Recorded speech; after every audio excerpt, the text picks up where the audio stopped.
At this pivotal time in humanity's evolution, we are beginning to remember our organic technology. A technology, when used correctly, can create an experience that the majority of people the world over want to live. It is time to use this technology consciously for our own benefit and healing, and no longer unconsciously for our own demise. We are divine creatures, creating both our own personal and our collective experience, moment to moment. We invite you to join us in the reawakening of this technology through experiment and experience the power to create and manifest. Become part of the 3%. The collective imagination.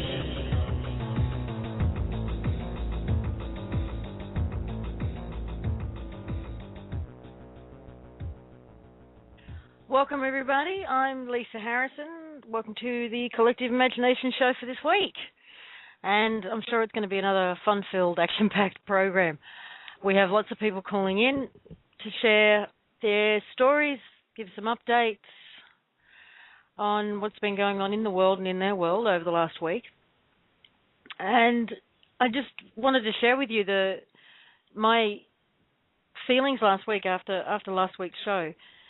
I really got how this program, at least for me, has been a beautiful reflection of where I feel that we've been at in general. You know, when we first started this show in the middle of last year, we were a little bit lost. It took us a while to find our feet, and I think that's where we were at collectively. You know, we were in the middle of 2012, lots of expectation for the year, not really sure where we were going and what was going on. It seemed quiet on some fronts and very busy with speculation, but nothing concrete. And then we launched the show on the 5D Media Network, and we had Peter and Michael joining us as regulars on that show. And we went through a period of several months of really putting into practice the collective imagination, the technology that is, and remembering how to use it, relearning how to use it. We used experiments from week to week to ignite that our memories and our imaginations and restore our confidence. And excuse me, and we started to think about and put our energy towards what we really want the world to look like. What does it look like post-2012? What does it look like without the cabal and the power structures that are currently in place? And we really started to play with that and play with our imaginations. And then we ended the show on a really high note with the countdown, you know, really focused on a daily basis for 10 days. And then we come back at 2013 and find the world has changed and the show has changed as a result. And we've been here now where what we're doing is sort of observing and sharing the ways in which those changes and the work that we put in last year have manifested and are manifesting. And it's just a beautiful thing to be a part of.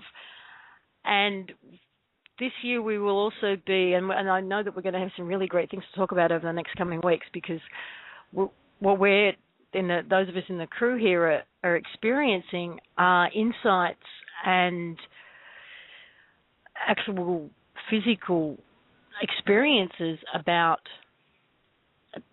these new abilities that are coming on board, telepathy and the technology for that, the manifestation, creating our reality and the technologies behind that as they're evolving and changing, and we're experiencing them and playing with them and having a lot of fun with them. So we're going to be talking a lot about that too over the coming weeks, including today. And I just, before I go any further, I'll bring everybody else out, bring the rest of the crew out. Barbara in New York, you with us? I am. I'm exhausted with what you just said. Are you sorry? Why? Because I'm like, yes, And it's like I felt like I was running down a track going, she's right. It's like I kept going faster and faster. You have me all wrapped up. Oh, good. Excellent. Great place to be for the start of the show. And we've got Chris in Melbourne. Morning, everybody. Another fantastic day down here. We've gotten past the fires around here, but the floods up north are creating a little bit of hassle. Not a little bit, a lot of hassle, actually. It's not quite as bad as a couple of years back, but not far from it. But that's, that will pass. And look, your references to what's happened in the past year, really, did all that happen?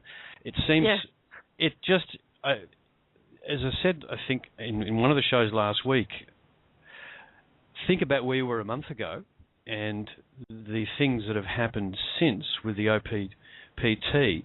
But think about a year ago where you were. Go back a year.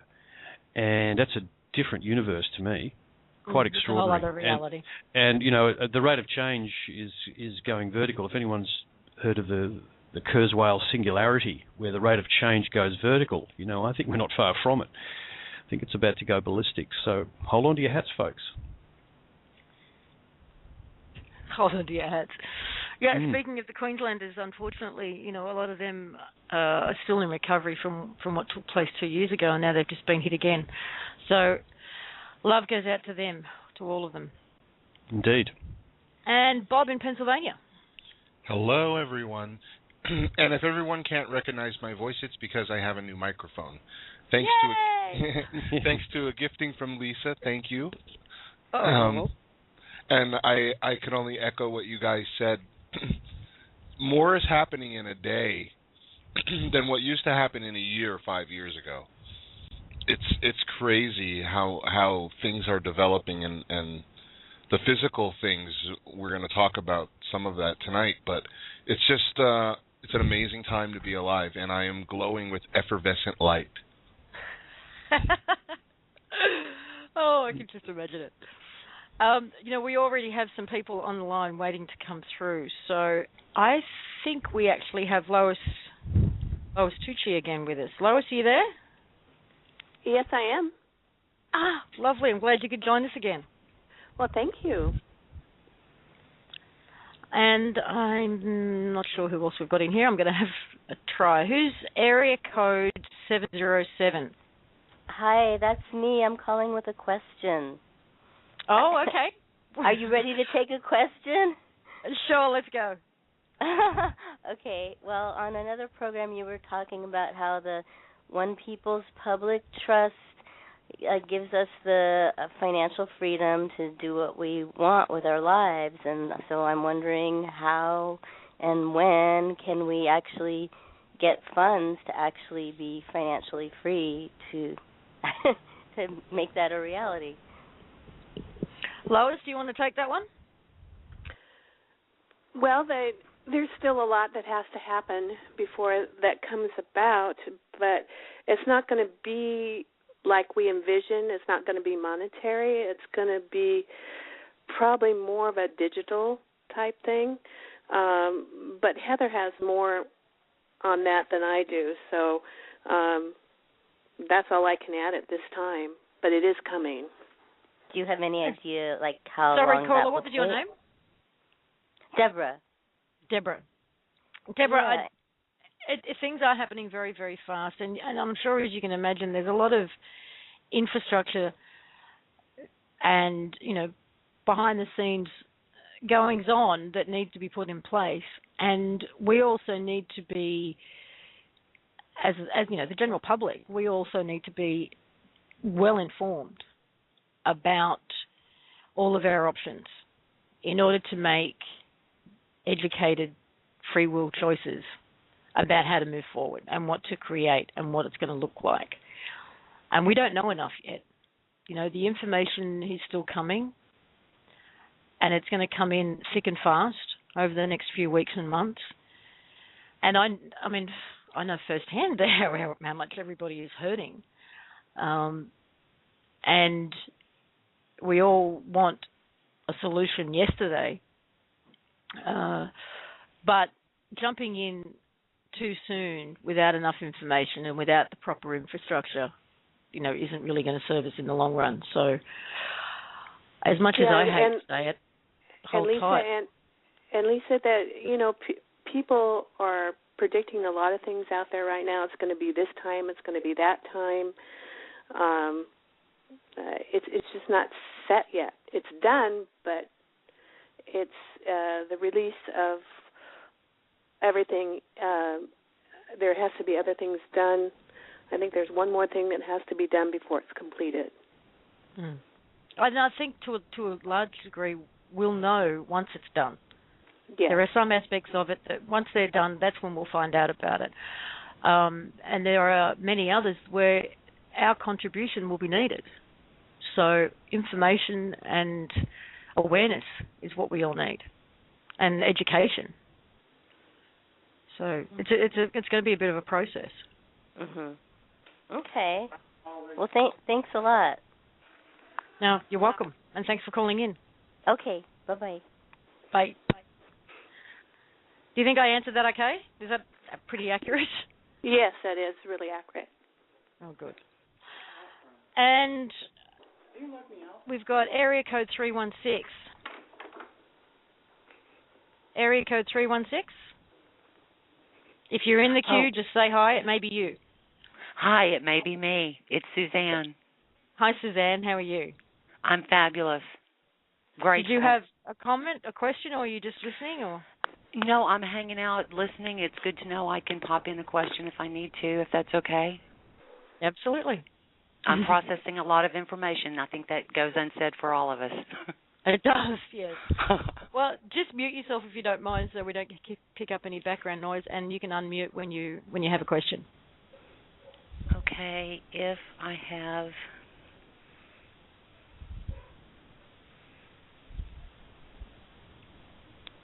If we get too many people on the line, I may have to mute you because it just doesn't handle too many open mics at one time. But we'll see how we go. If you don't mind, because I don't know how to do it, and I can't get you up online, so that's why I had to call in. Was just to hear the program because I can't get it to function on the computer. Sorry. And Lisa, she can always raise her hand by hitting 1 at any time on her phone. Oh, okay. You do that. Yeah. Okay. And area code 215. Area code 215? Yeah, that's me. No questions at this time. This is Derek. Hey, Bob. Hey, how you doing, Derek? I'm glad you finally made it on the show. Yeah, only by phone. Computer's something wrong with it. Okay, Derek, the same for you, darling. If you have a question, just hit 1. Otherwise, I'll mute you. Okay, not a problem. Okay. Thank you. And we've got area code 479. Oh, that's me. Who's me? This is Sarah. I'm in Arkansas, and I did not realize that I didn't push 1, so I don't have my hand up. That's okay. But I also could not get you on the computer, so I called in so I could hear the show. It's not functioning when you go to Blog Talk and click on. It doesn't come through on the computer. Well, that's interesting. I had that same problem, but when I refreshed, it worked. Interesting. Well, I just called in, and I thought, well, I can just listen because the thing says, if you want to ask a question, push 1. But I don't have a question. I got lots of questions. Sure, I could. But that's, Well, we like to surprise people now and again, Sarah. So we just pushed the button just to see who was on the call and mess with your head a little bit. Oh, well. We're also expecting Dee to call in and possibly Brian Kelly and a few others. So I'm just making sure I'm not leaving them hanging there. So I will mute you, and if you do want to come pipe in, just press 1. Well, let me while you got me on, let me just ask this. I think you answered my question a moment ago saying that all the information is not in yet, and that was, I think, the simple fact that it's not all in yet, I think, is what's causing a lot of angst for a lot of people, including me, because I'm hearing bits and pieces of do this and don't do that, and this is not necessary, and yes it is, and there's a swarm of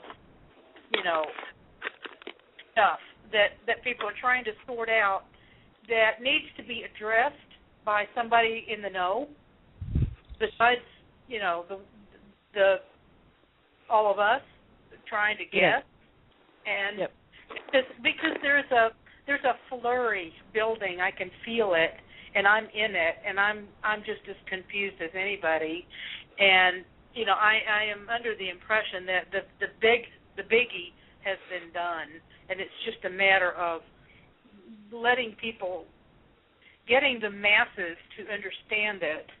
For one thing, sounds monumental to me, and if that's what we're waiting on, with no other information offered, then we're going to be waiting a long, long time. But I'm hoping that there is more information coming that's going to jumpstart that next phase, which I sincerely hope is on the way. And if that's the case, there is more information coming, absolutely. It keeps coming. And I think, the reason why there's a lot of confusion out there is because, a solution was presented and everybody jumped on it. Exactly.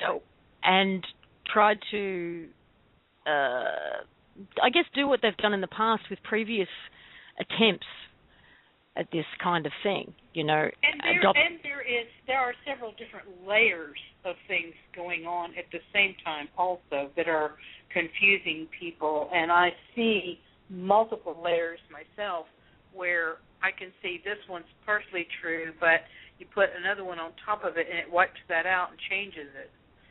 And it's like all relative to time, it's relative to the position of, what's bigger than the other thing, and, all of it's true from a certain perspective, but you change that and it gets real complex and real confusing. So I'm really looking forward to some clarity and some, something pretty quick, because I know there's a lot of people out there hurting, and if they just knew that 2 months from now everything's going to be okay. Yeah, I know. Or I know. 6 months, or whatever it is, or some kind of general ballpark guess as to keep people from waiting for tomorrow, for goodness sakes, because it's not going to happen tomorrow. Does anybody want to say? Yeah. I'm just going to mute you, Sarah, and I'll bring Bob out. Okay. Well, I want to talk to Sarah a little bit. Sarah, are you there? Hang on, Bob. Yes, no, she's there. Okay. I'm here. Sarah, what is it that you do? Well, for a living? What is it that you would love to do when you get this freedom to do what you love to do? I'm doing it right now, Bob, and I've been doing it for 3 years. I unplugged from that system. I said, this is a beast, and I refuse to feed it anymore. And if I can do it, somebody else can do it, and it has to start somewhere.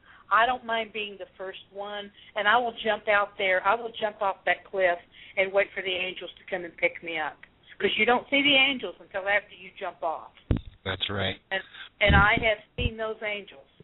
And I have been floating for 3 years with no income. I used to work in a corporate job at a decent job, but it was still slave. But I said I'm not. It was still corporate, and it was still the Nazi programmed.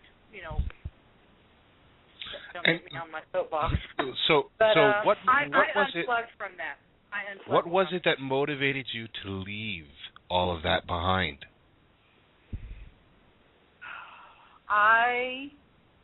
It was the truth burning inside of me.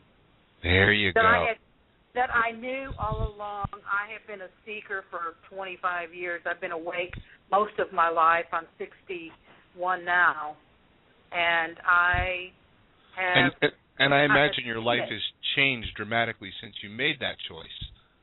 Well, it's changed, certainly, but what happened was I lost my house to foreclosure. I lost everything in it because whatever I could salvage I sold for food. I lost all of my family, including, I was like literally looking at homelessness, and I went to my mother to see if I could store my stuff, what was left of it, in her garage, and she was like 97 years old with a 4-bedroom house that's empty and needed somebody there to oversee her. And she looked me in the face and said, "You're crazy. I don't like you. I want you living here." And that was the biggest bomb I ever had dropped on me. And I said, okay, by God, if I can live through that, there ain't nothing that can put me down. And I just have been going ever since on safe. And every month it's been different. But I have never gone hungry. I have had a roof over my head. And I do have a very, very strong positive angel that came into my life shortly before that, which was a bizarre thing in itself. But it was okay, Sarah, I'm gonna talk to you a little bit about, and this is for everyone, not just Sarah. Right. I don't. All of us have over this period of time. All of us have been motivated to take action because we recognized that something was wrong. Something was not right with the way the world was going, and you felt the oppression of it. All of us are feeling the oppression of it. But I want to talk a little bit more about this beingness and why it's so important. Because Heather talks about this beingness, and we talked about it on the show in Santos Bonacci a couple of days ago, but I want to expand upon that. When we're talking about beingness, we're talking about the same thing that motivates people to leave their jobs. It's about being true to yourself, your authenticity. And there's so many things in our lives right now that prevent us from being ourselves, for being who we really are and who we want to be. And that could be religious doctrine. It could be fear of judgment. It could be guilt. It could be aspects of ourselves that we look as being negative, shameful, or dark. And these things, they keep us, from being what our authentic self is. Because when you're being, and we've all talked about, how to manifest on this show. The show is called The Collective Imagination, and it's all about manifesting your reality and choosing what you want. But when on the higher levels, creation doesn't happen that way. It's much simpler than that. On the higher levels, there is no need to create anything, because when you are being authentically yourself, expressing yourself in your true beingness, what it is that you are, what it is that you love to do, what it is that makes you you. And that's what everyone's searching for when they're looking for relations, looking for an environment or someone that will allow them to be them without judgment, without shame, without guilt, without excuses. But when you're in that beingness, there's no need to make any intentions. There's no need to make any creation, because everything that you need to support that beingness is instantly there for you. What's happening, we're saying we have a lot more being to do. There are a lot of people that are right now being something that they're not. One of the things that you can understand is you are a billionaire. That information is there. Even though the money's being held for you right now, you are a billionaire. And you are abundant and you are free. You need to take some time to incorporate, because it took me about a week. I don't know how incorporating those ideas into your beingness. And when you start to recognize those facts, it resonates out, because you are being true to yourself. You're being your authentic self, and this is how all this is created, by people moving into their beingness. And this may mean that you leave your job. It may mean that relationships will change, because certain things around you may prevent you from being authentic. And as we approach this change, as this vibration is being integrated into the earth and into the planet, and telepathy starts to get a little bit stronger, there's no way that you can't. Everything's going to be transparent. So there's not going to be any secrets. So the more you can move into your authenticity, because I assure you, if the universe did not need you here, you wouldn't be here. You would not be here. And you wouldn't be listening to these words if you are not part of the creation of what is manifesting here. So everyone, when Heather said that the powers that be have been held at bay, in other words, if there's anything impending upon you, there is action that you can take so that your home is not foreclosed on, so that these debt collectors will not impinge on you anymore, although the funding is not available. And you may need help with, establishing, but this is only a temporary thing, because as this information starts to come out and this disclosure, because it makes no sense, Sarah, to just give everybody $1 billion without any instructions, without any guidelines, and especially without the disclosure of why this is happening. Because people need to understand all of that information. And this is the largest legal case in human history. So there's a lot of information to process. You're talking about not just about the corruption in the financial and in the judicial and governmental and social structures, but also you're talking about our true history, where it is that humanity come from and who it is that you really are. And when you understand who it is that you really are, that you are a divine creator, you're going to understand how important that beingness is. So for everyone who is suffering, and I understand that there's lots of things that are still impending on people, we need to make that shift into that understanding that, all of this stuff is going away. There's no point in me worrying about it.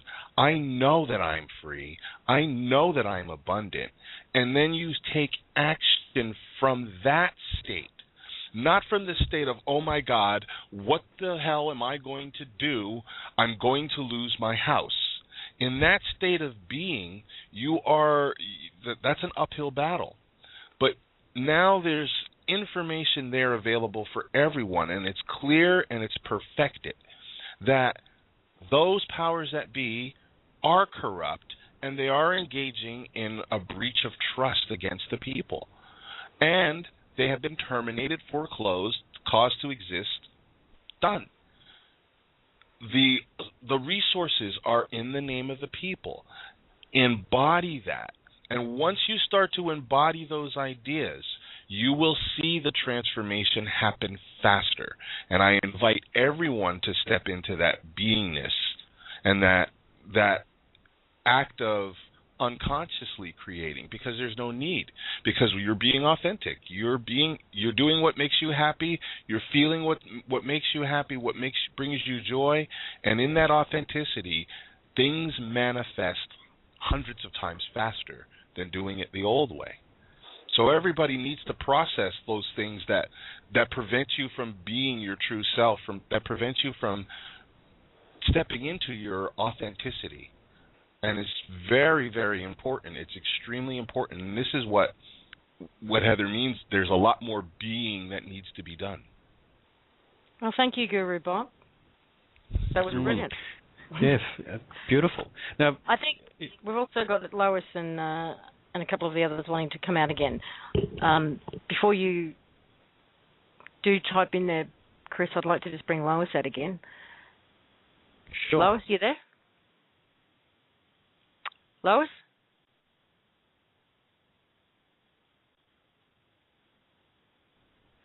Lois, you there? I still see. There we go. I still saw her as muted. I'm here. Oh, okay.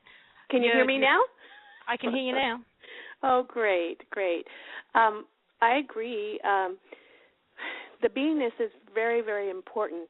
We have a lot of magnetic fields around us, and being in the positive and being in the creation, like I wake up every morning and say to myself, and you know what?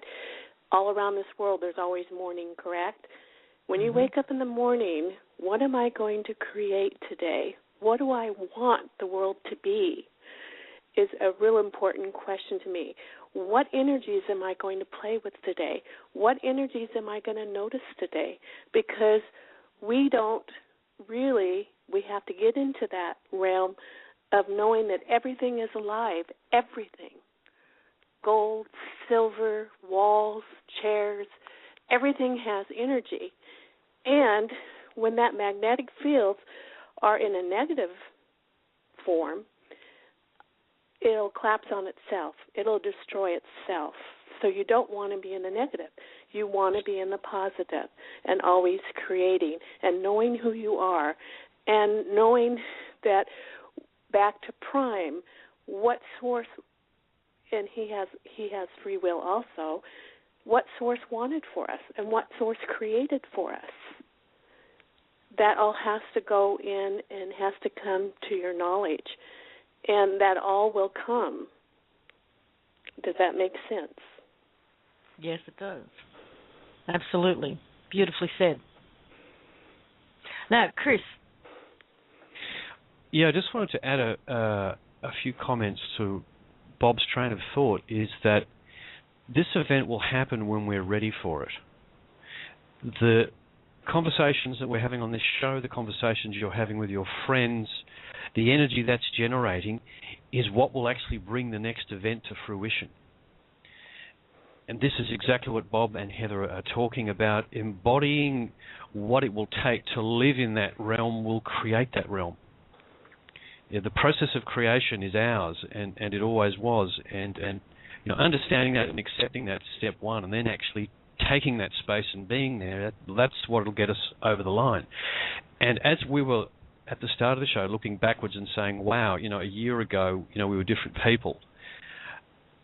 And we lived through a whole year of expectation and speculation and a lot of positivity, actually, as the year went on. And that positivity is what I think resulted in the People's Trust being able to move forward behind the scenes to the point where they could eventually complete this part of the work and put the filings up. And as a result of that, it's generated a whole new level of energy, a whole new level of awareness. And we're moving forward now to an even bigger event, which is the public recognition, the actual public launch, if you like, of this information into the main sphere of the body of the planet, and we're the people who are actually generating the energy to allow Heather and her co-workers to do the work in the background to move this to the next step. And I know it's really frustrating because people have problems now, and the filings themselves can be used now to deflect and delay, and in some cases will just stop dead. Things are going on in court and around you. But the real work is really us just knowing that that's our destination, because that knowing, drop again, that knows what's going to get us there. And I thank Sarah for calling in, because this is a subject that we really needed to get into straight away, and we did. Yeah, we did. And, we talk about how to spread the word, or, how people are going to wake up. And the documents themselves actually do that on a number of levels. You can't read those documents and see the solution without having to then understand and recognize what the problem was. And for those documents to make sense, you need to understand the backstory. They also work, I've found, on a number of levels, including, a sort of higher dimensional level where you need to raise your own vibration to even understand them. So they're even a spiritual tool. And just sharing those documents, print out copies if you have to, and leave them lying around for people to read. That in itself is a huge process for people to go through, and one that will bring them up to speed pretty quickly. But they are a tool. They're a great tool. My phone just went off. Just as there have been many tools over the years that have helped us get to where we are now. These are a fabulous tool, with or without filing paperwork, with or without, going to the UCC and filing your own documents. The ones that are there are a brilliant tool of awakening. And I do want to bring out 828 just in case it's D. Area code 828. Are you there? Hello. Okay, and we do have someone else, Stefan. Stephanie, you there? Sounds like connection issues, actually. Lisa, could I bring out one more of the greatest tools ever? Yes. The greatest tool that anyone has lays within themselves.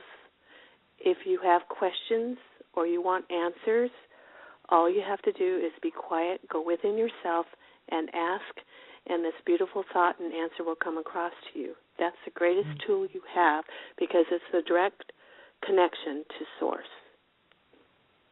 It is, absolutely. Absolutely. And we've been playing with different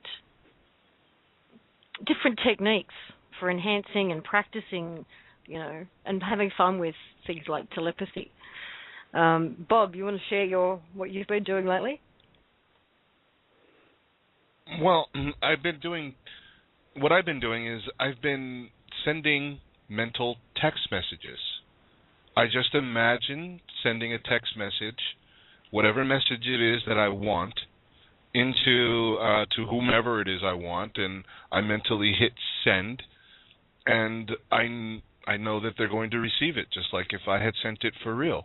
And I just did it about an hour ago, Chris, and I sent a text message to my friend mentally to please go on Skype, and within 10 seconds he came on.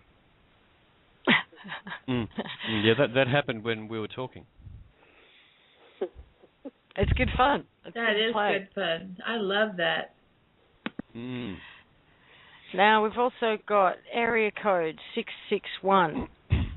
Area code 661. If you're in the queue and you think it might be you, just say hello. Area code 6... Hello? Yes. Oh, hello. this is Heather. Hello. Hey, Heather. Well, welcome. I don't know me. I'm calling from Skype, so I have no idea what the area code is. Well, welcome aboard. Thank you. Hi, sweetie. Hi. I heard one of your callers was asking about timing regarding the financial system, and just when I was going to hop on to assist at least with that question, my whole internet crashed. So I'm not sure if that is, certain groups that don't really want that answer questioned, or if that was me and my internet. Oh, do you want to give it a go now? Yeah, that would be great. I guess the best way to put it is in context of another situation where the answers were all visible, and it was a matter of the collective conscious, the people wanting that answer to be visible. And there was a situation more in the medical field where, I don't know if you guys have heard of zeolites. When the volcanoes go off, the lava goes down and creates zeolites. So these zeolites, they've been able to empty them out and use them and put them into the body so that they can capture all of the toxins inside the body naturally. So it's like a natural chelation therapy session. And so I'm sitting with they have a pyramid type structure, and this Jubilee diamond, whatever, very high up woman, and I were talking about the humanitarian side of things and the ability to make sure that this wonderful product, natural product, gets out to all the people. And I did a lot of research on it so I could assist them in figuring out how best to get this out for everyone and make it so that those that had the ability to buy the product were also helping those that didn't have the ability to buy the product. And as I was going through the research, I found that actually the zeolites were helping get rid of all the cancer toxins, the cancer cells. They were actually transmuting the cancer cells, as well as some other type of scientific research having to do with mercury poisoning and aluminum poisoning and everything else. Well, they brought the chemist over to meet with me, as well as the vice president of this company, and it was doing really, really well. And I gave them the structure of how to actually do the financial side of it so that everyone on the planet could have access to it. And they told me, you know what, Heather, we went to a marathon. One of these, one with the pink bows. Can't remember the name of it. Susan. Like a breast cancer support one. Well, yeah, it's a huge marathon that people know about globally now. And so they were saying that they set up a booth to explain this to everyone, and they actually got physically attacked by those that were running in the marathon. And what they explained to me was, if the people are not ready for a cure, then the system that actually knows the cure exists, meaning the breast cancer research societies and the American Health Association and everyone else, they're going to use that illusion, that deception, to get the people to discredit the data. So basically they were telling me, they're out there explaining to everyone, hey, there's a cure to cancer. And nobody wanted to hear it. And the directors of the actual marathon were, they had some people down there because they knew that they were going to be there. So they had people from the American Health Association down there monitoring the situation, but the people took care of it, they said. The people actually went in and beat these guys up, kicked their table over and everything else. So the American Cancer Association and the American Medical Association realized they don't have anything to worry about. So I'm sitting here listening to people about the financial system. I have a lot of people that come forward and say, we have a solution, and these ideas are really great. And I hesitate to even explore them or make them known at this point, because people are still focused on the representation that the slavery systems want you to be focused on. One is gold. This is, from my understanding, this is a 5D show where people are a little bit more in tune, possibly with higher energies, a more spiritual side of things. Mm-hmm. Yet my question is, have they seriously, consciously thought about gold as an energy? Well, that's one of the things I wanted to bring up today too, is to introduce the concept of connecting with and communicating with and co-creating with the energy of all sorts of things, including gold, including the consciousness of the information that is held within the Vatican, including the consciousness of the information that has been kept hidden from us in regards to our history. All of it. Well, doesn't want to be known. Mm-hmm. So, yes. It's important for that information to come out, and for people who get it to start asking those questions, not telling the people what it is, but asking the questions, just saying, hey, have you thought about this? And then helping them through exercises like that, looking at the energy fields of everything. Yeah, we have worked a lot with energy over the course of the history of the show, and so we've had a lot of fun with it, and we have connected with the energy, of the world around us in many and varied ways. Mm-hmm. And so, you're saying that people are still too attached to the representation, whether it's cash money, paper money, coin, or gold. It all represents energy. So if I going straight to the source. Yeah, if I were to tell you that the prime of all value is energy, and yet you have the bankers over here saying, no, value is the gold or the silver or the paper. And yet you look over there and you can actually see the energy fields of those items, and you recognize that they're the same energy field that you are. Just hasn't been recognized. At that point, if you want to take the prime of energy and co-create with it, recognize it, just as you want to be recognized as energy yourself and valuable, then you have to make a choice. If the data reveals that there is energy fields of the precious metals any kind of metal that they're using in these monetary slavery systems, I would have to ask myself at that point, okay, with this data, am I, by focusing on the gold and saying my gold, our gold, am I creating or am I participating in a slavery of another energy field? And it's just something to consider, because that's exactly some of the data that I question whether people are even ready for. You know, we can take it all the way back to prime energy. We already did. That's one of the things OPPT did. Now going in and saying to the people, here's your choice. You want to co-create with these metals, with these energy fields, or do you want to own them? Right now, all the energy fields are within the protection and the guard of the OPPT. But when you look at that data, wouldn't that data actually affect someone's answer of how they want to move into a new financial system?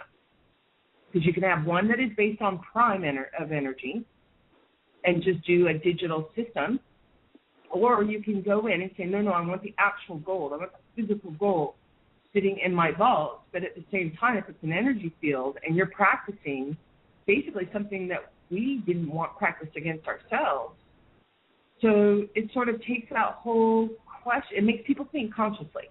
Make a conscious choice that you got to have all the absolute data to be able to make a conscious, informed decision.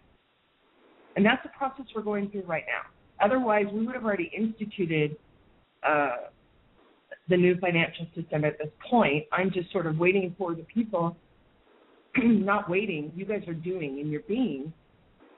I guess I'm just waiting to see which choice you guys want to make. But then again, it's a matter of the data coming out.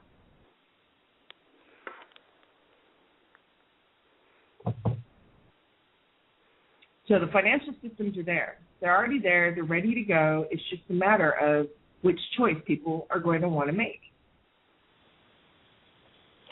Well, how do Does we even let out? Lisa? Yeah, it does, and I love it. My question to you is, how do you then recognize, or how does anybody recognize what choice we're making? Well, that's why I started to talk about this. It's funny that every time I talk about Saint Germain and that trust, all of a sudden all my lines go garbled and nobody can hear what I'm saying.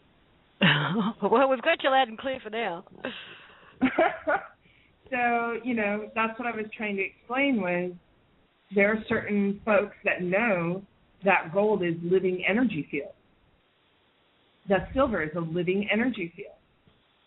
And basically the how-to guide on accessing that particular energy field is by raising your own energy field to that one. However, that energy field of gold and silver and the precious metals are being pressed down as well, just like the people. So you really don't have to climb up too high, do you? No. And what we recognized was go in and secure, whether people know it's a living energy or not, we went in and secured it back to prime. And at this point, it's a matter of, did people choose to let that gold and silver and precious metals, to recognize them as living energy and let them be free and use a digital system to account for the value? Because the value really is just energy, but the people still need to know how to work that energy field and create.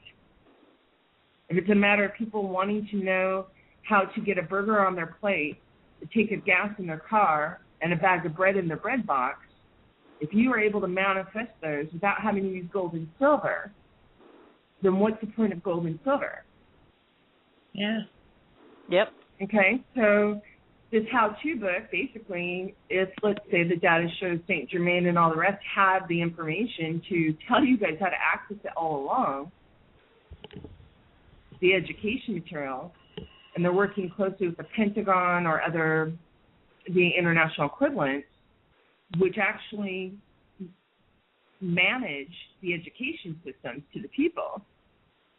With that data, I would sit there and kind of question, well, why hasn't it been done?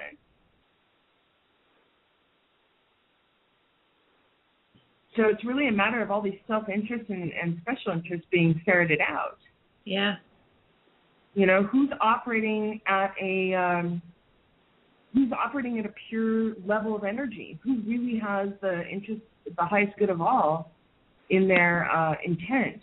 And the gold exercise, as pokey or funny that it seems to anyone, that exercise is an actual event. That was beautiful, and I think that's what triggered a lot of the conversation around the consciousness of things in general, and it did start a lot of conversations around the idea of, do we need these representations anymore? Can't we just go back to prime?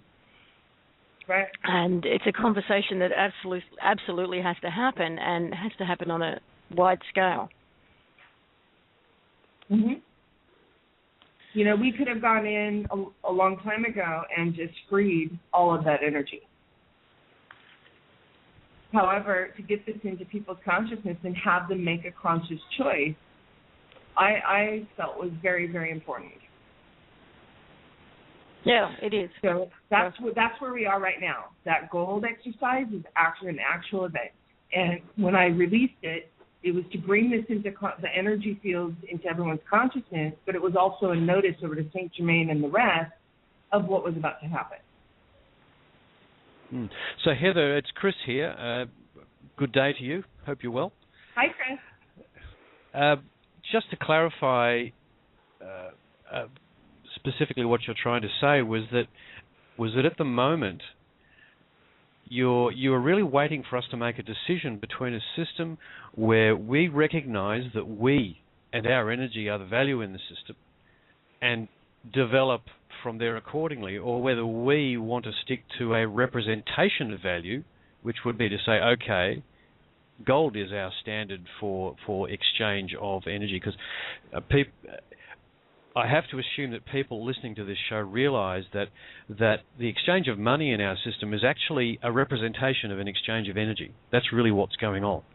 Just as the straw man is a representation of a state of being, which is another manipulation that we're having.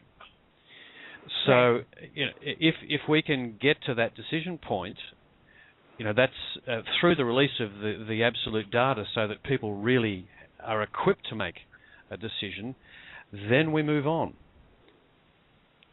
Yeah, my greatest... No, go on, Heather. My greatest concern was this: if people were unconscious about the energy fields of the gold, and let's say they said, no, I want our gold, we're going to have this backed up system based on precious metals.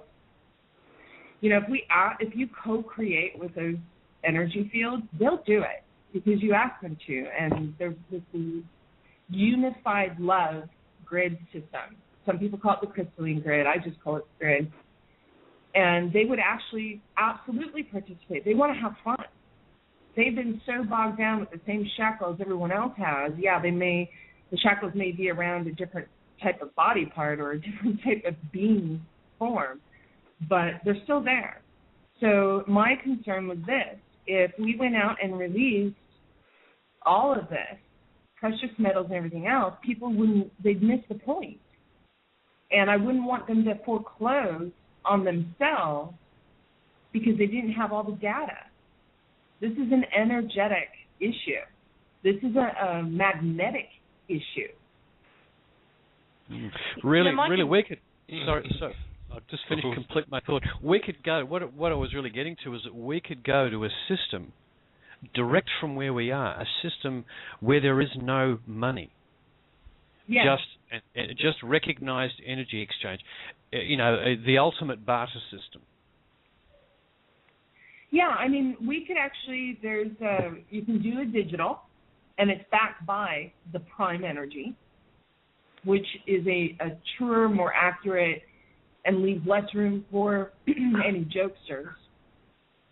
That would be the most adaptable to bridging that old paradigm and the new paradigm, the now paradigm.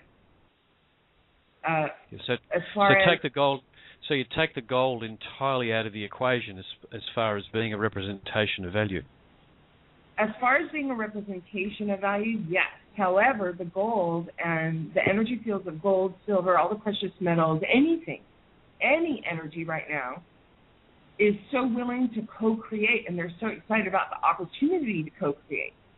But then again, if you have an unconscious body that doesn't see them as energy, you know, how does that actually work? So if you go in and you bridge that need, and I hate the word need, but then again, the word hate is not even energetically speaking in line with the now.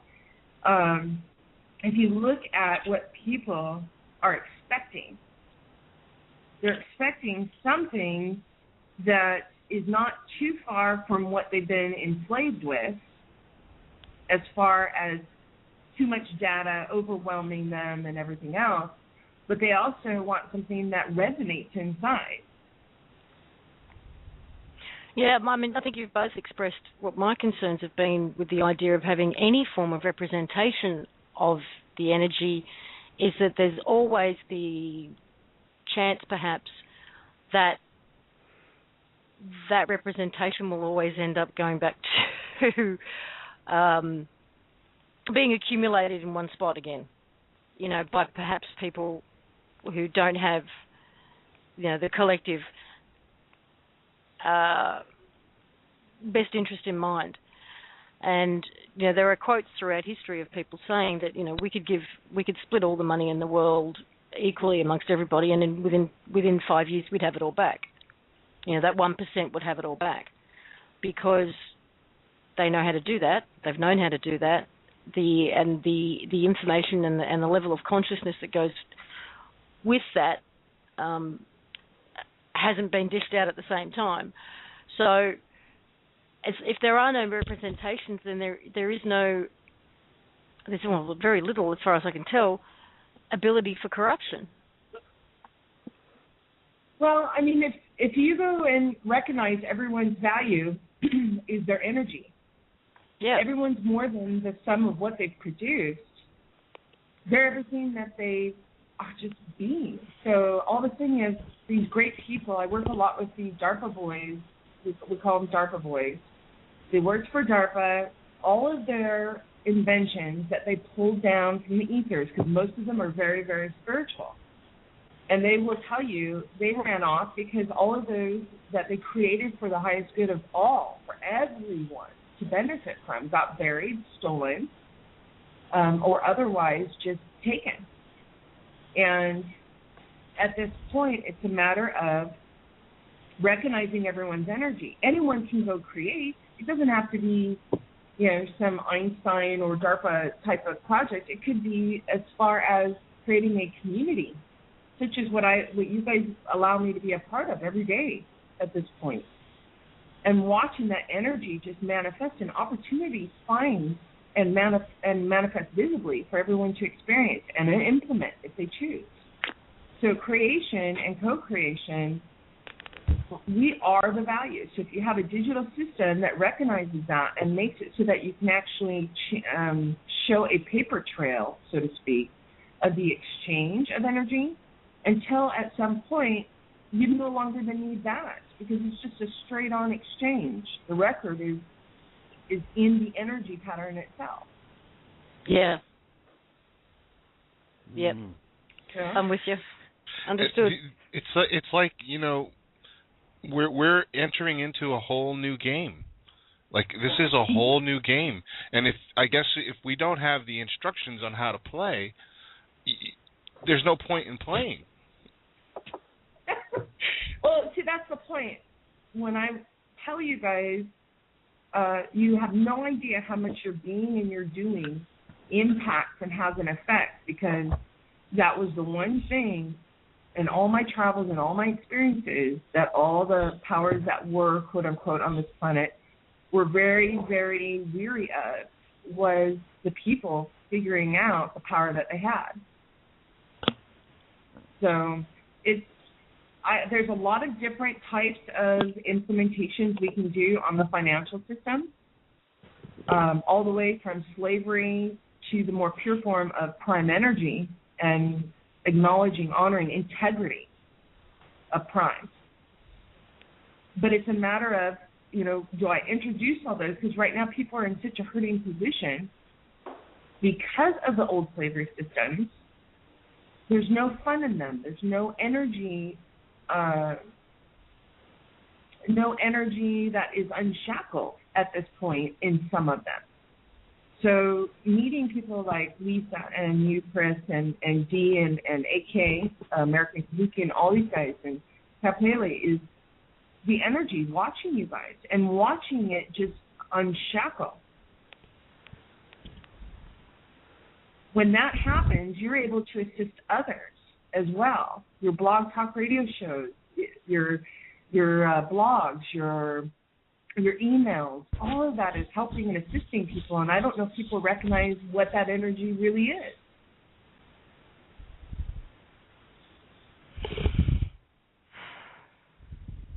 I think this audience does.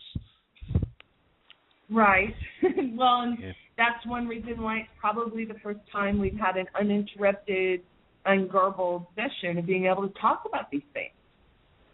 And I appreciate all the energy all of the people that are listening or that are on the line are putting out, because this is really the first time the Public Trust has discussed this on a public level. Well, we are very honoured. We are indeed. There's one of the realizations that I actually came to. It was actually speaking with J.T. McBride from Divine Province, was that the things that we do to represent these concepts, when we put them on paper, at the moment we put them on paper simply because we have to speak to the existing system on paper. That's what it requires. And we don't actually need the paper. If we're making a decision about who we are and how we're going to be, if we've made it, that's it. The bit of paper is just to notify these other guys who want to do it a different way that you're no longer going to be their little slave. And in the same way, we don't need to use gold. We don't really even need agreements on government. If we all had this understanding and thought about life the way that I hope everybody would think about life, then we could simply be, and there would not be a necessity for rules, because everyone would respect everyone else's sovereignty. And this is where ultimately we'd like to end up with. But back in the current situation for the mainstream, the thought is so controlled and contrived. And what I'm looking forward to is the release of absolute data, as you put it, and whatever happens after. I know it's not going to be easy, and I know it's not going to be a thrilling experience for a lot of people to find out that level of truth, but it needs to be done. Right. No, it's like you said. If you look at our filings, especially the Notice of Declaration of Facts, you said something very key, that it's just a matter of thought, a matter of action, and putting it on paper just enters it into the system basically that have been foreclosed on now. And when you look at our paperwork, that is absolutely recognized. When you enter something into law ordinance is creation, the laws of creation. And then you have universal law ordinance, and you notice that by action. And then all we did was take all of that already exists, that always is, and enter it into what we call international law ordinance, which includes all of these states and nations and everything we just foreclosed on. So it is a matter of energy, bringing it into the different levels. Most people don't think beyond international, for the collective conscious, although they're starting to move thanks to all the holding of the space, by you guys and your listeners, holding that space of understanding we are much more than just our bodies. We are much more than just this planet. And there's a greater going on here, a greater being going on. So the Public Trust is not ignorant to those things. In fact, they are very much a part of everything we did. That was the reason we were able to take it back to Prime. But then again, a matter of just being open to recognizing Prime, right? The incredible thing you've done, Heather, is actually make that connection between a real physical, what we would call legal or lawful system on this planet, and merging it with source. It's just quite extraordinary how that actually works. We were actually talking about this after the show a couple of days ago. It's a bit hard to remember now. That it was obvious from various parts of the filings that there's been a connection made into universal law. It's not just Uniform Commercial Code on planet Earth, it's universal law now. And whilst it appears to be just another detail in the documents, it's actually probably the most important thing in there. Yeah, well, people are thinking the UCC is just planetary. And when the absolute data is on the table, one will have the opportunity to see that the UCC was actually something universal that was brought here, and that there's this incredible harvesting going on and being taken out. And one thing and that's why I say the powers that were on this planet really are just brokers, because they are. There's something much bigger. That's why I call them the wizard behind the curtain. And if you understand if you can even just accept the possibility that the UCC was not just here on this planet, that it was actually brought on this planet as a harvesting tool, it changes sort of the perspective when you're looking at the data, right? Oh, yes. Oh, yeah. So, when we went in specifically to go get the wizard behind the curtain, but you got to go step by step and make sure that you're backtracking as it is bound, so shall be unbound. And one thing that those powers that were, in all their multidimensionals, never considered was Source implementing and exercising free will choice. They all expected free will choice for themselves. They all expected and commandeered and managed the free will choice of everyone else, but they never, ever, ever considered for one moment Source exercising Source's free will. In allowing this connection to be made and brought to us. Exactly. They recognize it, and that's one reason on going gently, but at the same time consistently and firmly. The public trust is moving in exactly the way it needs to move in order to make sure that, I call them the divine. Actually, I call them what they call themselves, the divine. For me, if something is divine, then something else has to not be divine in order to support that position. When you reconcile both of those, all of a sudden it's absolute. You have the yin and the yang living in harmony. So if Source's free will choice is that everything and everyone is absolute, equal, all of one, and that's what we pulled down. That's what we pulled down. That's what we entered into. We registered prime. So all multi-dimensions understand and know. Now, when we first started out, people would just laugh that off. So a lot of people aren't ready for that. However, the ones at the top, the big dogs, the wizards behind the curtains, the Pentagon, the high wealth attorneys, they all know this. At some degree, they all know this, and they're going to be the first ones to start to discredit the disinformation. So what we've done is we've gone in and made sure that we guard over here is absolutely how we need to guard, but at the same time making sure the data is flowing constantly, but in such a manner where people can absorb it, because so much has been done to the people, have been done to the energy fields of everything around them. There's a lot of healing that needs to go on, and the healing starts with being and doing. That's why I say it's so important for everyone to be and do, and you guys are doing it. We love it. Do you think we're at the point where the Band-Aid needs to be ripped off? And you tell me. Sorry? You guys tell me. listeners, tell me. Well, I tend to think we are, because I think we're going to need a shot. We can rip the Band-Aid off, but is that going to be in the highest good of all? Oh, that's a pivotal question. Absolutely pivotal.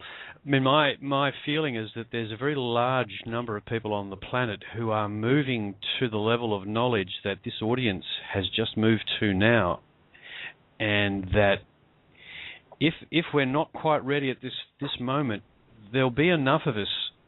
See, the reason for making this comment is simply this: that the reactions that will come from introducing absolute data to the population are going to be tinged with a fear reaction because of the programming that's been taken place. And the mitigating factors that we have to correct that and make the whole thing work for us in a positive fashion is that there's a very large group of people who are aware enough to assist those around them through the process in a positive fashion, and at the same time there's a very large group of light workers who can do the same thing energetically in the background. And if we're not there right at this moment, I think we're not far off it, Heather. Well, and that's sort of the energy that I was getting. I Skyped Lisa and the rest today saying, I'm watching all these energy fields and getting these communications from Italy and Australia, and other places, and a lot of questions regarding CVAC. I see all this data that usually comes on the table, and it highlights for me. And then that data tells me what to focus on. So it's a really great tool that I use that really is helpful. It lets me go through basically the same amount of data that people would go through in a year, I can go through in a very short period of time. And so when I'm sitting here looking at all this data, the CVAC is really popping up because you guys want it to pop up. You want to know the tools of how to implement. You want to know what can we do. I said today, how much fun do we all want to have? Because the questions you're posing here, I believe everyone is ready, because all I see are the eternal hearts that are embodied in each and every being. That's all I see.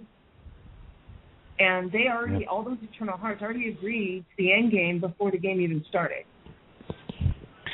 Yeah, what we're finding Go ahead. Yeah, well, what we're finding in our conversations is that we've stopped talking about the powers that were. We really have. What we're talking about is what comes next, and how to really get that conversation started. I mean, I've got later on in the show, I wasn't sure what was going to happen in this show because they've been just like the last couple of weeks have been quite unpredictable. But I've got a whole bunch of aspects of CVAC that we could begin discussing, as and when we want to.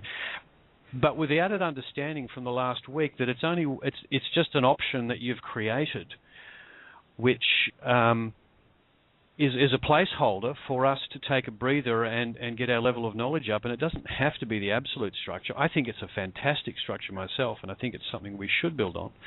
But I'm thinking that we're already looking forward, like the past has done, and we just need the rest of the planet to catch up to that place. And ask me personally, I'd say rip the Band-Aid off, but I can only speak for me. I think then that, how about we... Go ahead. I'm sorry. No, I was just going to say, I think that a lot of what I'll call way showers, starseeds, the people who have spent their whole lives developing and coming to this point of awareness are ready. And they've been ready for some time, and they're like, just give us the means and let us do what we do, and we'll do it.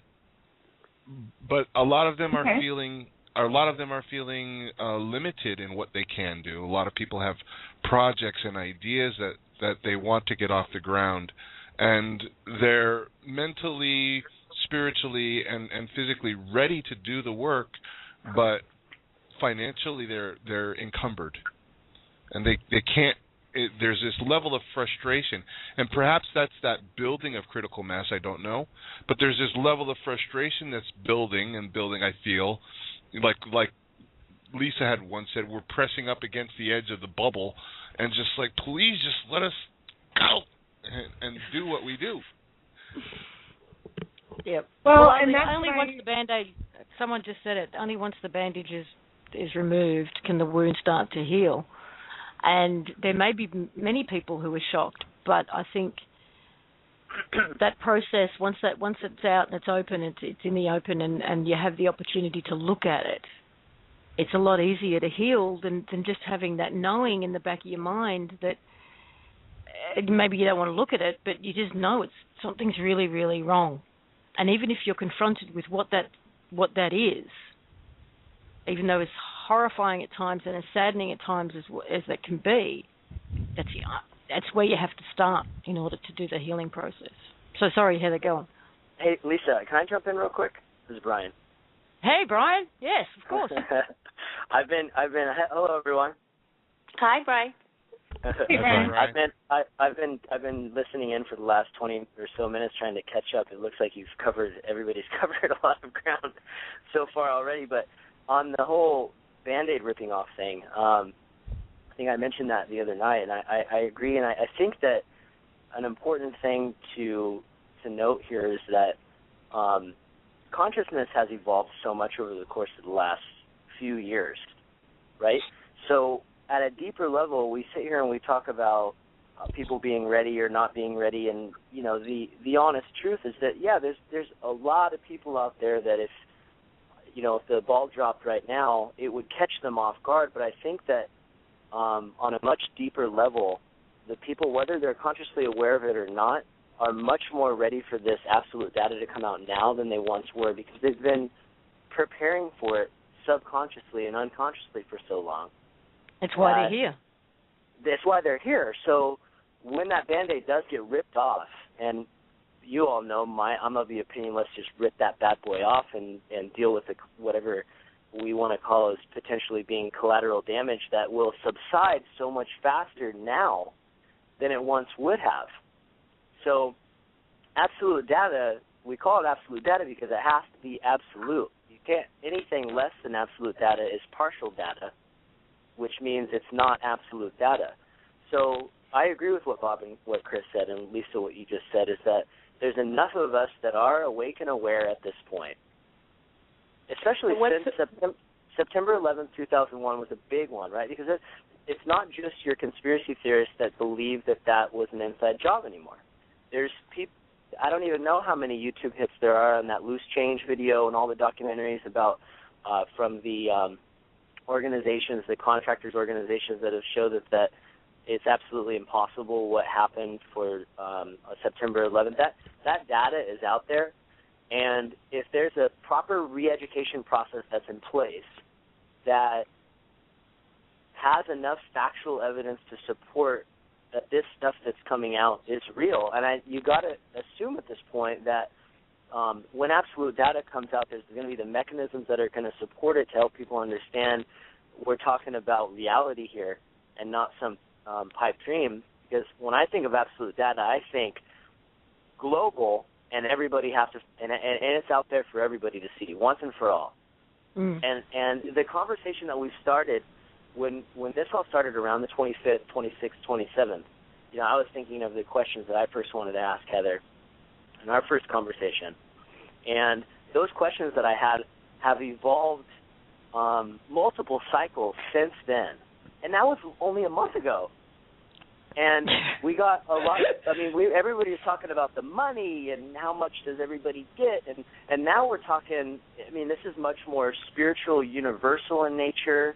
How do we get to a point where everybody can cooperate and where we don't need the money anymore? And the post that came out on removing the shackles for everybody that's coming up with all the amazing ideas for how do we work collaboratively and in unity, that all has happened in the course of 1 month. Yeah, and Heather, what I'm getting from Source is that the Band-Aid is limiting.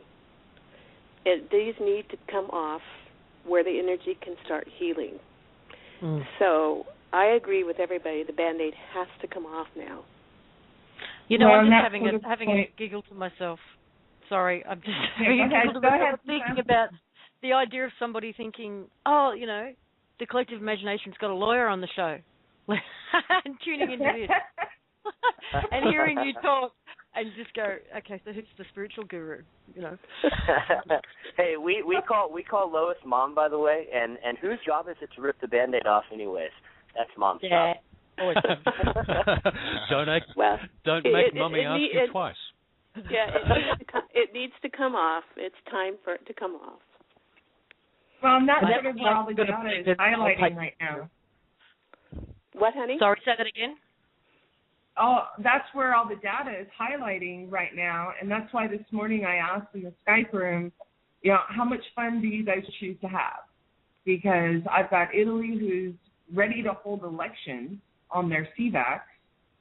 You have Australia that's asking, I had Sign and other people offering to take positions in a CVAC. And so what I would like to do and what I propose to every listener, to every person on this planet is let's get some kind of technology together, because I'm not a wizard in the techie side, but let's get the people together and just say, okay, here's the framework, and I can explain this is how the framework works, meaning it's just a safe harbor. Now, all you beautiful people, bring all your talent and all your energy in, and let's get this thing working and moving. We have Caleb, who's a wonderful code writer who can do all the code writing, does a lot of code writing for financial. So if you pull this all together, your CVACs are up and running within about a 2-week period. Where you can actually exchange value for value, for a bag of bread, for, you know, gardening, whatever it may be, even up to a car. It just depends on how the spiritual vendors, so to speak, the ones that are in the slavery system from before, a lot of them are very spiritual, and they want to see a different system. So all of a sudden you have these products that you would think that are not obtainable, whether it's a car, whether it's energy, whether, and what I mean by energy is for your house, you know, light your, until you guys figure out, and we all figure out how to light our houses within ourselves, you know, there's certain things that people need. And what I'd like to make it is so that they don't need them. They have them. So Heather, let's start it. My Skype's going off with people sending me messages who are obviously listening to the show, just going, yes, yes, yes. All right, well, let's do it then. And it's also what you've just said is very much in alignment with what I'm doing, because one of the things we've done here is register the opt-in website, and the whole purpose of that was to put a description of CVACs, a very succinct description of the CVACs up there, and actually have people come there and actually like vote for, yes, I want the CVAC for my country or my region or whatever activated now, so that we could get an idea of figures and get an idea of how much this information is spreading, and for people to put their hand up, you know, to want to be a part of it, be one of the public servants involved. So if I can talk to Caleb, maybe we can get that happening a lot quicker. Yeah, I mean, let's go in there. I know, look, the CVAC, it's got no geographical bounds, because the people don't have geographical bounds. Not naturally. Right. God didn't make you, and then Source didn't make you, and then put a stamp on your butt that says for Italy or for America. You know, so why should our systems reflect that? Our systems are there, and really it's just a matter of having a geographical location that serves all the one people as they travel through there. So I would really love to get this up. Let's get it running. I hear the people saying, let's do it. I want it. So let's start organizing and be efficient. I see all these websites going up, these blogs. A Wikipedia, I think, page went up for the OPPT. Let's start being very focused, being very efficient, and let's have the effect we all choose to have, which is moving, growing, learning, ascending, whatever word you want to use. I don't care, because it's the energy that I'm feeling right now. So let's just do it. Yay! Yay! Yay! Hell yeah. Okay, now just a question for you, because in tandem with the implementation of CVACs, there's the concept of the absolute data being presented to those among us who aren't yet fully across this. Do you see that the energy we unleash on starting these entities will generate that event, or is that something that's going to come for some other reason?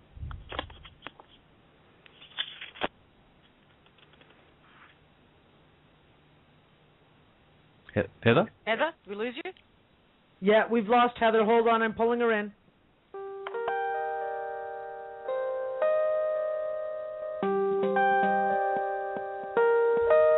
Where's that music coming from? It's pretty, whatever it is. It is. I think it must be D. Hi, guys. Hold on. It's me. It's D. I'm pulling her back in. Okay. I love that ringtone, D. Oh, did you get to hear my fancy ringtone? Yeah. Put it on hold. It was good. Sorry, guys. Sorry. Why can't I find her? Hold on. Guys, just give me a second. Straight back in on the switchboard. But give me a second. I will say this is the best connection I think we've ever had with Heather. Oh, no kidding. I don't want to jinx it, but it is the 5D Media Network. Oh, guys, I hope you enjoyed this call because the last three calls we really haven't known what's going to happen, and I think we just made history. By the way, doesn't that make for the best call? There though, she Lisa? is. Oh, I'm technologically challenged, I must say. And no comment. Chris just posed a question to you, which you probably missed, so I'll let him repeat it. Okay. Welcome back. Look, I'll try and rephrase it exactly as I did. Starting on implementing CVACs immediately will unleash a huge amount of energy. And I'm just trying to figure the effect of that and how it plays into introducing absolute data to everybody else. Now, are you saying that by unleashing the CVACs now, we will generate the release, from its prison of the absolute data, or is there some other mechanism that is going on in the background that we don't know about that will actually cause that event to happen, or perhaps both? What I can say is this. Every present moment of you guys being and doing is unlocking absolute data. So I find that one will tend to look forward expecting that some other action or being will unlock something when it's actually happening right now. So yeah, as far as letting the floodgates open, we all knew when we went in and pulled the CVAC down from Prime that the CVAC was going to be a huge healing moment, that it was going to be an incredible forum, so to speak, a Prime forum where people could actually experience and learn and work with the energy field. There was going to be, if this CVAC allows for all this to happen, absent self-interest or special interest that damages any other. Transparency is integrity. Truth is integrity. So it's a matter of responsibility. So yeah, these CVACs and actually diving into making these things work on a practical day-to-day basis, moment-to-moment basis, it unlocks huge amounts of absolute data to come in. Basically, it's akin to ripping that Band-Aid off. Really, that's what it is. Well, I like what Caleb said, because Lisa was talking to Caleb here about the CVAC and about the Aussie CVAC and the four of us, and he says, good, start by making a separation between the corp and the organic. Issue a declaration that the corp has to stop using the name of the organic and see what happens. Yeah, it's all on there anyways. That's why they're having such problems right now. They can't get anything to move. And all you have to do, by you actually stating what you are, you prevent anyone else from stating that you're something else. Or using you. We have we have, for instance, some group asking for donations as the One People's Public Trust. Well, we went out and all we did was say, hey, Public Trust doesn't ask for or even take donations. So just by making a clear statement, you don't have to be rude about the other. You just make a clear statement of who you be, and then the people understand, they know. So just declare. It's huge. It's a huge effect. So, Chris, I think you're going to find that this will be a lot of fun. Everyone, I believe, will find it'll be a lot of fun, and fun is a measurable frequency. Very close to love. You know, guys, we actually like do my have ideas of fun. Yeah, go ahead, Dee. What was that? Oh, no. We won't get a private conversation that we had earlier about my ideas of having fun, and I don't know, everyone thought it was quite humorous, but I don't think the powers that were would. Hey, Dee, you should make that into a post for tonight. It involved whoopee cushions and purple dye in their shampoo. And I thought that would be a lot of fun. I just wanted to say that we actually do have a lot of callers, and I'm sure they will have questions, and if I could bring some of them out, because I've been waiting patiently for a very long time. We do have... Where have they gone? Have they gone? We've got Lois. I'm going to try T. Wallace. Hello? Hello. Okay. I'm here. Okay. Yeah, this is Tony. From Tony from the chat room. I guess I'm Zaruga in the chat room. Oh, hello. How you doing? Very good. So you guys are ready for the Band-Aid to be ripped off, huh? Yeah? How about you? I just that must be a rhetorical question. Right. Well, I just wanted to call in and share my experiences. I think, part of this is all sharing the epiphanies that we experience, and when we experience something that seems beyond the boundaries of this reality, it gives other people the opportunity to make the attempt themselves. First of all, I wanted to really thank Bob for linking me up with Reese Jones and his YouTube site. Everyone out there, please, if you have the time, go look up Reese Jones 87. He talks about lucid dreams. He talks about awakening. He talks about working on a farm in exchange for shelter and food. It's just an amazing journey. And when I watched almost every single video, there was something that he was experiencing. He's explaining his lucid dreams and his waking experiences, where I was like, wow, that's a dream I had, up to the point where I began to remember him being a dream character in my dreams and I being a dream character in his dreams. And for anyone who's done lucid dreams, recognize there's a point you awaken to the dream, and that's where you become lucid and you realize that you have the power to change everything. And the real truth about this reality is no different in the dream world. In the absolute number of people who are co-creating this reality together, and more people around us that we wake up and go, you're a character in my character. Tony, we're losing you there. We're losing you, Tony, yeah. Oh, of course, right when I get that part. What I'm saying is, can you hear me now? Yeah. You're fading in and out. Okay. I'll try to get it out as quickly as possible. The more people you can awake around you, the more you will see the purse strings of reality start to loosen up.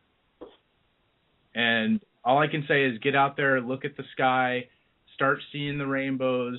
Things are changing. Nothing's the same. And if there's one thing I'm sure about, maybe it's not going to happen all around the world, but this is the year we unlock death, and that's what 2013 is all about. I like that. Yeah, absolutely. Thank you, Tony. Death and realize that we are eternal, and even after this life, we go wherever we choose to go. The more we can make this world like those other worlds. Agreed. Absolutely. Thank you for calling in and sharing. I appreciate it. One more vote for having the Band-Aid ripped off. Thanks, Tony. And we've got area code 613. Yes, hello? Yes, hello. Hi, gang. It's Daryl here. How are you? Hey, Daryl. I was relaxing. Very good. I was relaxing, enjoying the conversation. Anyway, I want to just give some positive stuff out here. The Band-Aid has been ripped off. Dee, you heard the recording when the government was notified that they were foreclosed on. Yeah. We had a good chuckle over that one. And I've also been getting emails from contractors and other people who have been getting invoices from the government, so forth, asking for money based on an assessment. And I've been telling them just to return the call and say, I'm sorry, you've been foreclosed on. I'm dealing directly with the trustee. And I think that's good for a chuckle. Nice. I like that. I do too. It's just that's very succinct. I love it. Yeah. So are you saying that everybody could do that? Or is it just people dealing directly with government departments? But, I mean, if your power company sends you a bill, your bank sends you a bill, you just sort of turn around and go, oh, yeah, excuse me, but, I can't pay you because you've been foreclosed on. Yeah, you've been foreclosed on, but I'm happy to work directly with your trustee. That's right. It's worked for me, so we'll see. You'll throw them in a tither, and they'll go, what, huh? And at least they'll leave you alone for a couple of weeks while they try to figure it out. Yeah, that's right.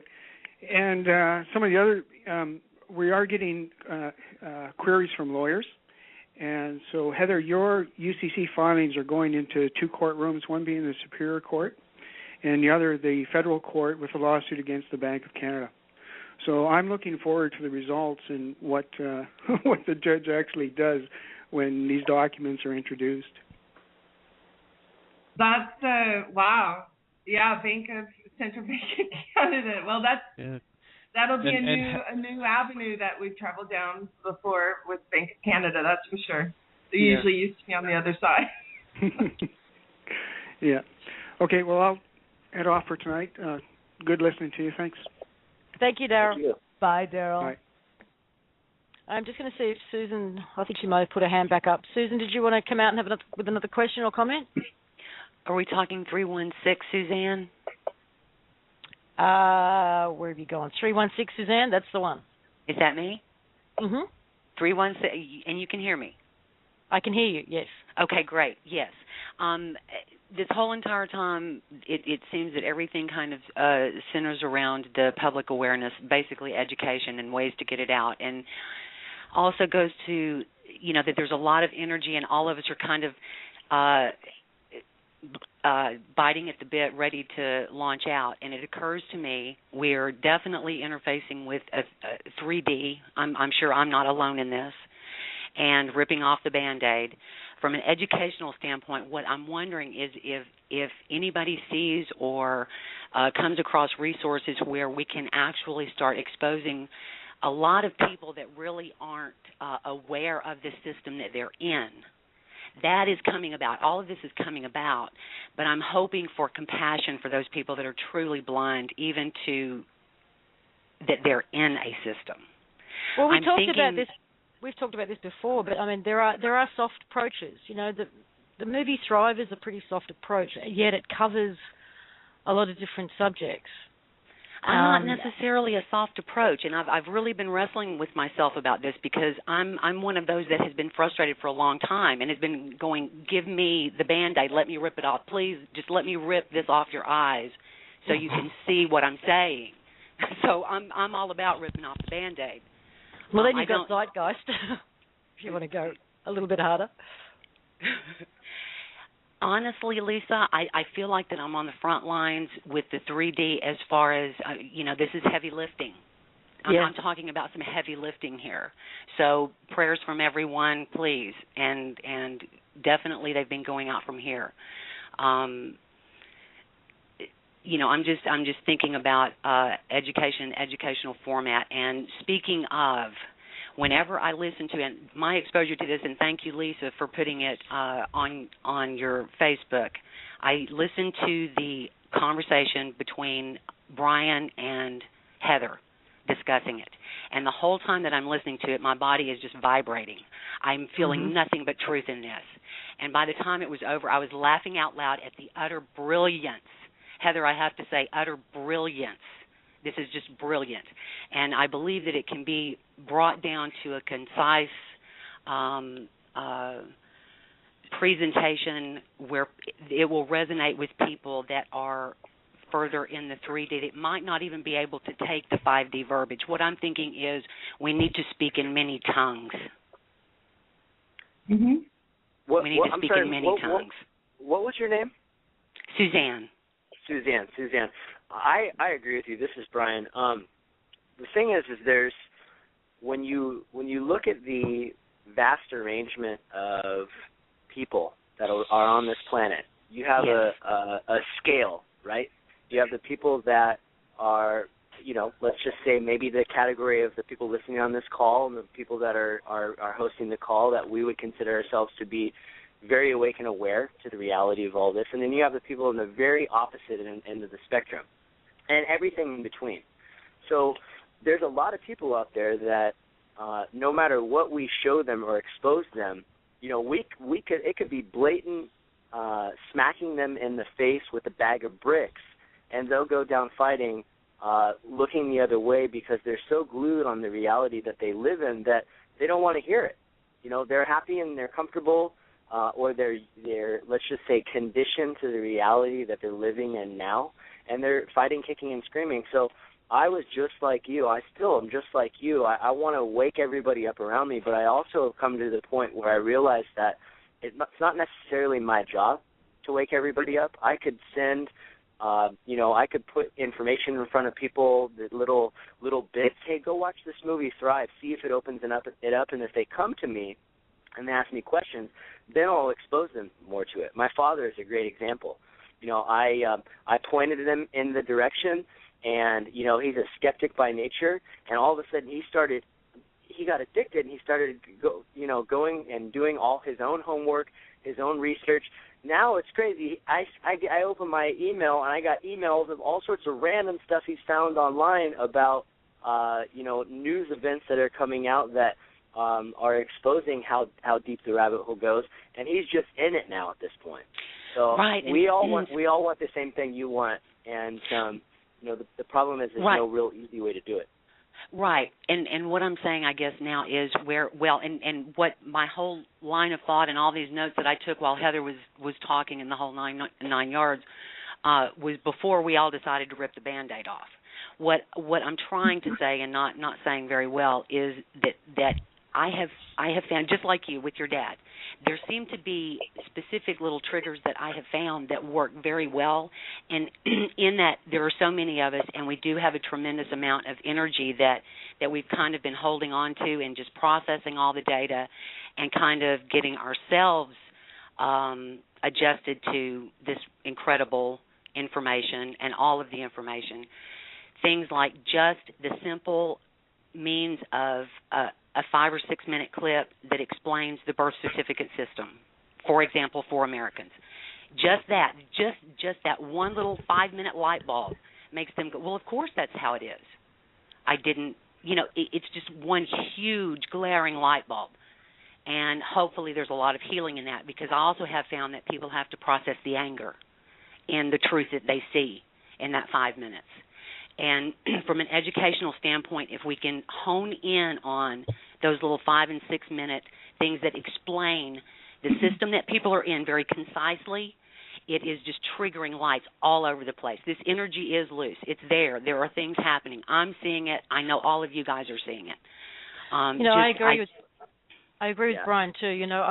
You can take a horse to water, but as the saying goes. So I think we do have a responsibility to a degree to be there for those who are waking up and have questions and need support and need help, but we can't force it on them. They have a free will choice not to wake up, not to be informed, not to know. So be there for whoever you can be there for. And I go, wow, I feel like I spent my entire life with that whole wanting to save the world and wake everybody up mentality, and I got over it a couple of years ago. So now I'm just there for those who want to listen. And that's, I think, the best that we can do.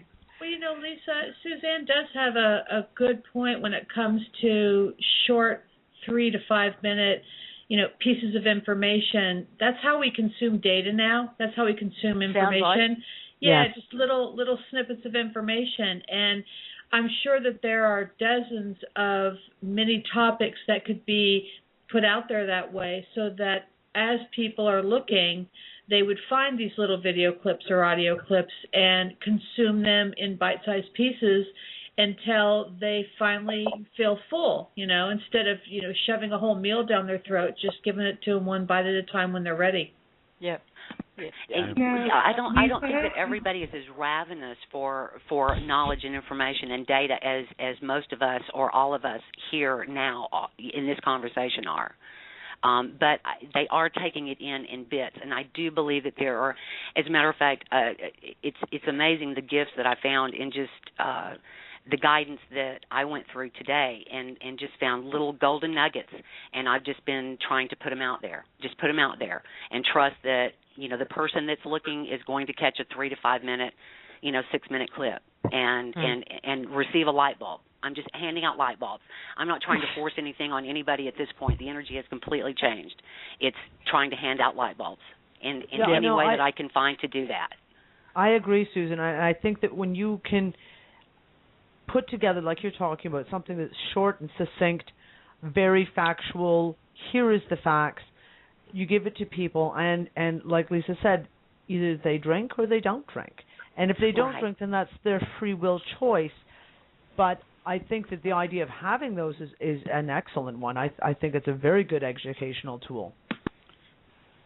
Yeah, I agree. It's just like the OPPT presentation that Angel put together. Exactly. I think there's like 1,800 hits on that or something like that in the first day, and it's still spreading. And the beauty about having a group like this and so many people, 106,000 live listeners on that call that we were on the other night, that's incredible. It just goes to show how many people are now awake and aware. And when you have that many people that are now wanting to contribute, you have the resources of all those people who are asking. Ask Dee how many emails she gets a day for people that want to do and that want to participate. So rallying the troops and putting our heads together is a big part of this process that we've been talking about on this call, and it is invaluable. And when you really think down back to Prime, it's all, everything that's happened up to this point and where we're going is all by design.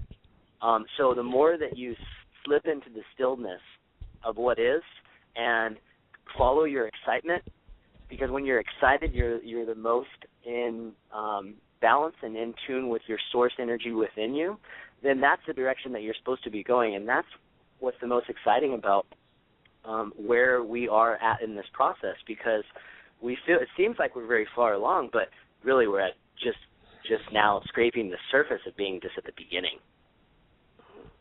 Yeah, thanks, Brian. And same with the opt-in, the I Am Free opt-in campaign which we did on Facebook. We launched on Facebook last week. That's working in the sense of people are asking the question, what is this? Because some of them are having their news feeds inundated with photographs of people saying, I'm free, opt in. So they're asking the question, what the hell's all this about? What's going on? So it's working. Yeah. Absolutely. Yeah. Now, is Heather still with us? I believe so. Yeah, I'm just listening to all you guys doing. Yeah. I've just been sitting here contemplating what it looks like when the CVAC contracts are actually completed. Given the degree to which the task we have in front of us is related to informing the uninformed, getting the attention of the people whose attention's focused elsewhere, what are the chances of the CVACs being fully funded from DOT? Because if there's anything going to attract some attention, it's going to be organisations that can really do things from the get-go, from that starting point. In other words, I guess what I'm saying is if the CVACs are fully funded and fully capable of dealing with people's problems from the get-go, the Band-Aid rip-off becomes a really good fast rip-off instead of the slow pull that my mother used to use. That isn't what this bothers Susan. Yeah, I mean, from an old paradigm banking position, right now the People's Trust and the One People, all equally, have the only valid, lawful, legal, commercial paper worth anything on the planet. And as far as what's backing it, truly what's backing it is prime value, but as of right now, all the gold, silver, precious metals are backing it until an informed decision can be made as to which one the people choose. So as far as banking and all that, we actually have that all. It's just a matter of, in the banks are really, I've had some calls from different groups, different financial groups, different banks, basically all trying to get public trust to be flexible or to come in and accept certain shuffling of the cards that they've done, and the people don't have to do that. The people are the only ones on the one people have the actual lawful legal value, the only lawful legal value that exists on the planet right now. So as far as going into fund, everything's there. It's just a matter of having the digital system to be able to go ahead and make the transfers and the tracking. That's it. And that, Caleb and I have been talking back and forth about going in there and just doing it. And there's lots of beautiful programmers within this group of people alone who are able to assist with that as well. So, it's just a matter of doing. We can have that up in a couple of weeks. You have my vote. I vote yes. All those in favor say aye. Aye. Hey, Lisa. Aye from everybody listening as well. Lisa, real quick, somebody, Angelina, just asked me if you could share the I Am Free Facebook page. How do people go and find that? Barbara's the one who knows that stuff at it. It's facebook.com/OPPTIN. There you go, Angelina.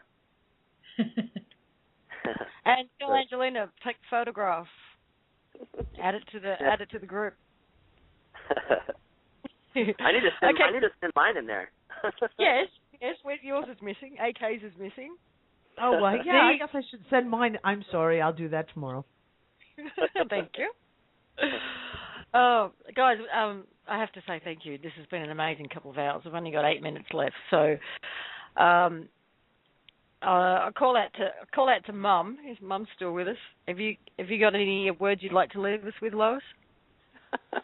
Just keep doing what you're doing, and Mom ripped it off really fast. I don't do anything slow. My kind of mum. And Bob, anything you would like to leave us with? Oh boy, I'm just really, really glad at the response of all of the people and all of the listeners and all the support that we've been getting, because obviously it is having a grand impact on the universal scale. So everybody move into that vibration. Do the gold exercise. Free the energy around you, in your home, in every place that you go. Free it. Let it be released. And go about your day in a more positive frame of mind, because we're heading into some beautiful, beautiful things in the future. Let it be as free as you wish to be. Indeed. Yeah, absolutely. And I keep promising that I'm going to lead a meditation, and we never have time. So maybe next week. Dee. Yes, darling. Do you have anything you'd like to leave us all with? Words of wisdom from Dee.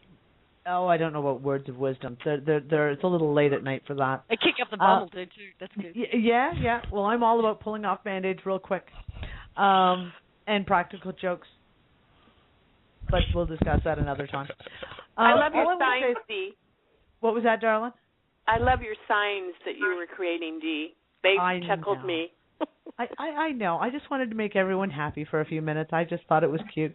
I was talking about who I was going to put, No, I won't say that on the certain politicians. I was going to sneak up and put a sign on their back that says "I eat baby kittens," and things like that. And, kick me, I'm stupid. Yeah, just a little You're giving fun. people ideas. So creative, Dee. You just got to have fun with it. Well, you want fun? I was telling JJ I was good. If I had the money, I'd go out and buy the biggest amount of X-Lax chocolate flavored and mix it in with chocolate, send it to every politician on the planet so that we could get rid of all the bullshit. And bake them a cake. Bake them a chocolate cake. Then you got to call a press conference so they're on TV when it's all going down. Absolutely. Yeah, Dee, the best description I've ever heard of that kind of circumstance is a fecal blizzard. Yes. Yes. Talk about releasing it. I like it. I think we should all get T-shirts that say, "I'm free, opt in," and walk in front of Pennsylvania Avenue in front of the White House. Can we have fecal blizzard on the back? You can have anything you want, girl. Okay, Chris, how about you? I pretty much just at a loss for words. It's been absolutely fantastic. Heather, Lois, Dee, Brian, and everybody that's listening. This is one of those moments. I hope we look back at this session and the ones to come, and in years to come, say, yeah, that's when it all really started to change. So thank you all. Yeah, absolutely. Now, as of next week, I believe it's going to be on a Monday night in the US, a Tuesday morning for those of us here in Australia, on the Freedom Reigns channel. Again, we'll be talking OPPT. Now, the subject matter will be OPPT, but you don't know who you're going to get on the day. Myself, Chris, everybody here on this call, Bob, Dee, Brian, American Kabuki, Heather, Lois, there's a whole crew of people who will be contributing to this on an ongoing basis, but no one's got a commitment to be there every week. So you won't know who you're going to get, but you'll know what the subject matter will be. And then, of course... Lisa, yes. Can I take a quick turn? Yes. Real quick, I just pulled up I save all my favorite quotes in my iPad notes, and I just pulled one up at random, and it's so relevant, of course. And first of all, I love you guys all so much, and everybody that's listening to the call, so much love and light. I just want to send out to everybody. I'm so looking forward to the love your neighbor as thyself type of mentality. But this quote, listen to this. This is from Bashar. He says, "The whole process of understanding is not the idea of learning something new, but the process of remembering more and more of what you already are." Nice. Yes. I like that. Right? Yep. Sorry to jump in there, Lisa, but I thought that needed to be said. No, don't apologise. It's perfect. And it goes back to what Lois was saying earlier. We all know everything we need to know. We just have to remember it, and we can remember that by consciously choosing to remember, asking the question of ourselves, for sure. So who have I not given a minute to? Heather, are you still with us? I'm here. Is there anything, parting comments you'd like to leave us with? Just that we got a lot of doing to go and do. So I'm sitting here formulating in my brain as you guys are giving your parting comment. Oh, great. Yeah, the fun is Thank you. really starting. So a lot of doing to do. A lot of doing to do. Barbara. I just want to really encourage everyone and their brother and their sister and their best friend and their uncle and their aunt to go and visit the Facebook opt-in page, and let's really take this viral and get the information out in a really cool social media kind of way. Lovely. Thank you. All right, guys, we will see you next week, either on this show or the Monday night show, or both. Get your photos in to opt in. Keep doing and being. And what a ride. Have lots of fun. Have fun. God, have so much fun with it. Tell them they're foreclosed. Yay. Yeah. Talk to you all soon.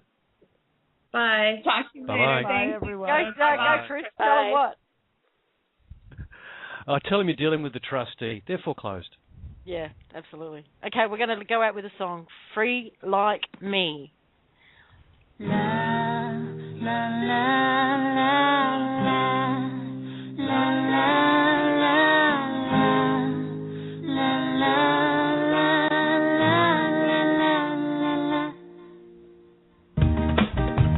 How do you live your life? Working 9 to 5, you're barely alive. In your self-made prison, where is gone your wisdom and your freedom to fly? 'Cause I've been to many places, I've seen so many faces, I've seen the world, and it's a beautiful place to be. I've been to many places, I've seen so many faces, I've seen the world, and it's a beautiful place to be if you are free. Free like me, free like me, free,